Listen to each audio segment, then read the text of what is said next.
We started this project with a previous builder. Fortunately for us, they went bust. We spoke to a number of builders.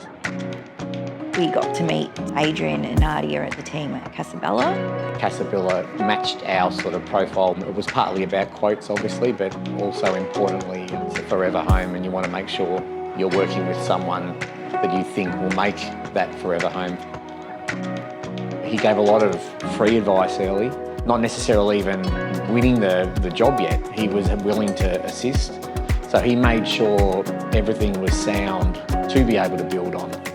What we did like was the wainscoting in the hallway at the front and the hidden cupboard that we added in, the mudroom, the way that was done. Our kitchen, we went to a natural stone and taking us to their supplier and going through their factory or showroom and having a look at different stones and what stone would suit. We went with something natural that was unique and made our home different and special just to us, including the floors.